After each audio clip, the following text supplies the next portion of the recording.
Assalamualaikum warahmatullahi wabarakatuh. Perkenalkan, nama saya Jamal Hasbi dari kelas S1B Manajemen 2018, dan hari ini saya akan menjelaskan 9 langkah penyusunan kampanye public relation yang terdiri dari 4 fase.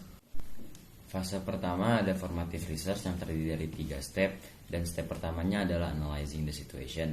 Langkah pertama dalam merencanakan hubungan masyarakat yang efektif adalah mengidentifikasi secara cermat dan akurat situasi yang dihadapi organisasi.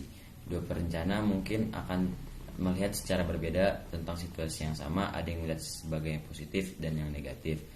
Selanjutnya langkah kedua ada analyzing the organization, adalah menganalisa organisasi sendiri.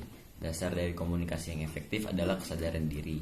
Sebelum merencana komunikasi strategis yang berhasil dapat dibuat, ahli strategi harus memiliki pemahaman menyeluruh dan faktual tentang organisasi mereka. Banyak perusahaan yang menggunakan analisis seperti SWOT pada langkah ini. Langkah yang terakhir di fase ini atau langkah yang ketiga yaitu analyzing the public. Langkah yang ketiga adalah menganalisis publik. Kemampuan perencanaan untuk mengidentifikasi dan menganalisis publik adalah landasan dari kampanye komunikasi terpadu yang efektif. Kedua elemen langkah-langkah ini dan analisis yang sama pentingnya. Pertama, kita perlu memilih kelompok orang yang tepat agar tidak menyia-nyiakan sumber daya organisasi atau kehilangan peluang untuk berinteraksi dengan publik yang penting. Kedua, kita harus berhati-hati memeriksa setiap publik untuk mengembangkan strategi untuk berkomunikasi secara efektif. Berlanjut ke fase kedua yaitu strategi. Dan di langkah keempatnya ada establishing goals and objective, adalah menetapkan sasaran dan tujuan. Langkah ini adalah tentang mencari ke dalam dan memutuskan apa yang ingin organisasi capai. Untuk memahami lebih dalam tentang langkah ini, Anda perlu memahami konsep kembar tujuan dan sasaran. Biasanya pihak public relation dan ahli strategi pemasaran membuat perbedaan bahwa tujuan bersifat umum dan global, sedangkan sasarannya adalah bersifat spesifik. Selanjutnya langkah kelima adalah formulating action and response strategies, adalah merumuskan strategi aksi dan respons.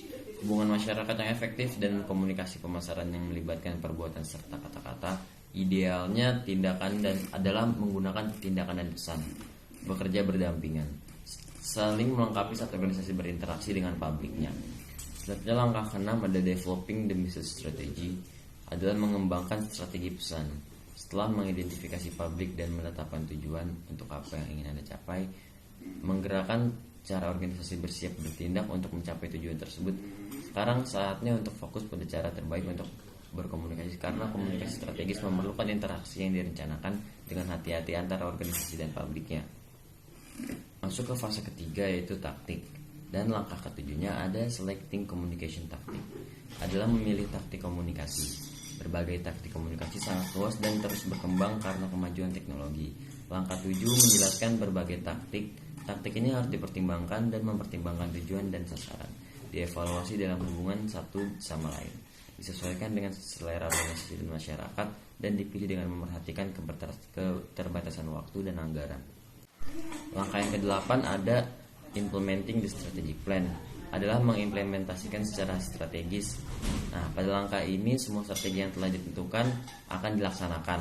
Organisasi akan mempertimbangkan dua aspek implementasi, yaitu mengubah inventaris taktik dan mengubah program yang logis, kemudian berurusan dengan spesifikasi penjadwalan dan penganggaran. Fase terakhir dan langkah yang terakhir ada evaluative research, dan langkahnya adalah evaluasi the strategic plan. Langkah yang 9 adalah mengevaluasi rencana strategis. Evaluasi program adalah pengukuran sistematis dari hasil proyek, program, atau kampanye berdasarkan pada sejauh mana tujuan yang dinyatakan tercapai. Sebagai bagian dari proses perencanaan strategis, menetapkan metode evaluasi yang tepat dan praktis, merangkum semua rencana, ide, dan rekomendasi sebelumnya. Pada bagian ini kita akan melihat berbagai aspek penelitian evaluatif, seperti apa, kapan, dan yang paling penting adalah bagaimana mengevaluasinya. Indikator keberhasilan kampanye dapat dilihat dari tujuan pengetahuan, tujuan penerimaan, dan tujuan tindakan. Sekian penjelasan dari saya, kurang lebihnya mohon maaf. Assalamualaikum warahmatullahi wabarakatuh.